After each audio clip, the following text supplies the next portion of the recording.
Hi everyone, and welcome back to Art with Miss S. Today we're going to be looking at page 66 and 67 of your Davis Digital textbook, and then we're going to be drawing some animals in action. Animals in action. The artist shows many things in painting A on page 66. What do you notice first? Now when I look at this picture, I notice the cats first, and I notice that guitar that they're kind of playing on, so that central focus or the center of interest. What you notice first is an artist's work is called the center of interest. How does the artist show action or movement? This can be a tricky one. A lot of times in cartoons you see the movement, they show some lines with them kind of moving around, or sometimes it's the position or the action that they're in, so sometimes that can help us show that there's action or movement. They're not just stationary characters or animals. On the next page, what animals do you see in painting B? I think I see a dog. How does the artist show the action or movement? And so you can see the dog is kind of in a pose. There's some overlapping. You can't quite see all of the dog's hand or paw, and then you can't see the whole form of his face or the back side of the dog. So how it is colored, how you're showing overlapping, the position that the creature or animal is in definitely helps too. At the bottom of this page, we're looking at my favorite animal. Last week, we drew together a dog. In this example, it shows, I think, a panda bear. It says, create a picture of an animal that you like. So again, you can pick something other than the example that I'm going to show. How can you show how it moves? So you can change the position by changing how the pose of the animal is. There can be overlapping. How you color the animal can make a difference. What details will you show? And where will your animal be? So that's a lot of questions to answer in an image, but it's a lot easier than you might think. I'm going to do an example with you. I picked out a polar bear.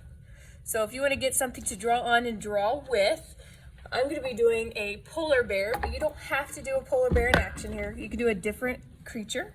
And I'm ready to get started drawing today. Last week we learned that you start with those big shapes first. So I'm going to start with the head of my polar bear. Next, I'm going to actually add in the body. And that's going to be this way. So I'm actually going to draw, let's put a little scarf on him. We'll do that little itty bitty detail. Doesn't look like a polar bear yet. We're in that phase where it could almost be anything. I'm going to add a scarf on here. If you don't want a scarf, you can skip this step. Really, adding in the scarf can help you with the movement or motion or action. For that scarf to be blowing to the side, the animal is probably moving forward. Underneath that scarf, or if you didn't draw one, I'm going to do kind of the leg or arm. Mine is a cartoon polar bear. So that's actually going to help with the motion. Looks like he's kind of going forward now. Could still be anything. Going to go to another big shape. Big belly. It's kind of coming back. If yours is skinnier or fatter than mine, it'll still work. I'm going to add in a leg. This leg might be overlapping just a little bit. Have his foot kind of kicked up. Connected back to the body. If you want to get rid of that little line, you can. Add a little toe or two toes in there.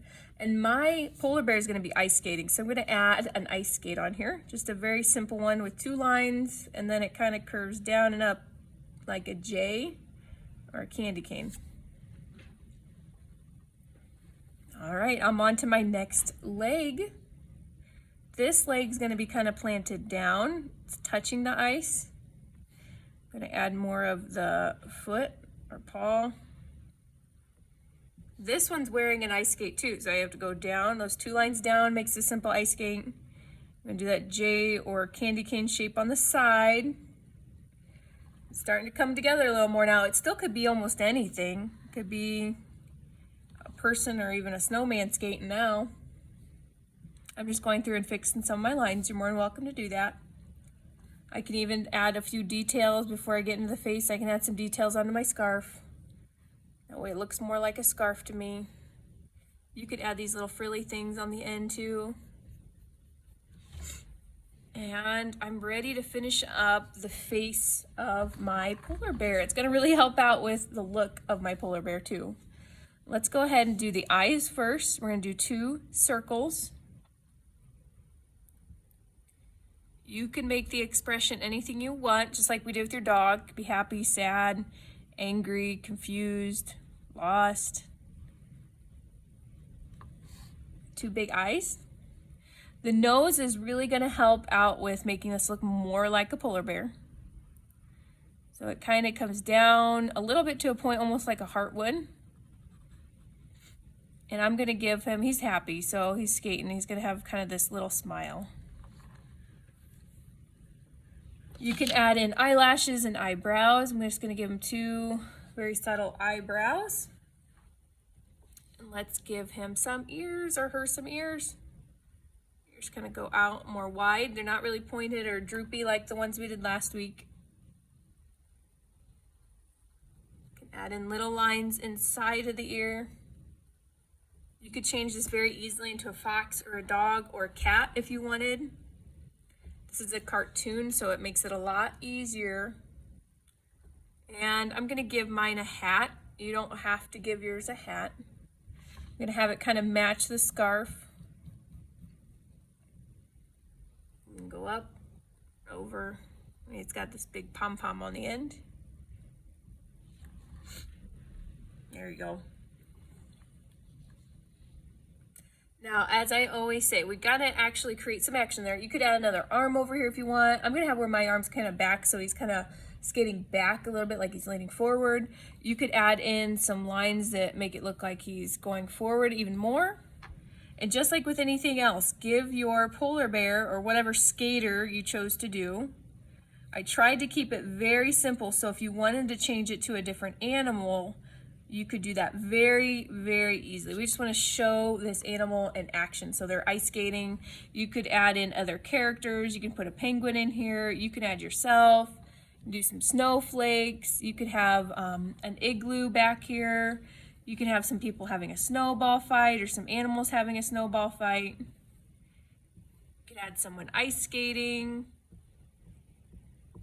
Be creative. This is your art. Have fun with it. You can add in little trees back here.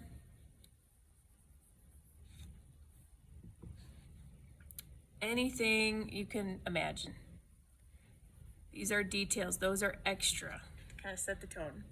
When you're done creating your animal in action, of course, don't forget to take a picture and post to Padlet with your first, last name, and classroom teacher. Thanks for joining me today. I can't wait to see all of your animals in action. Have a great day.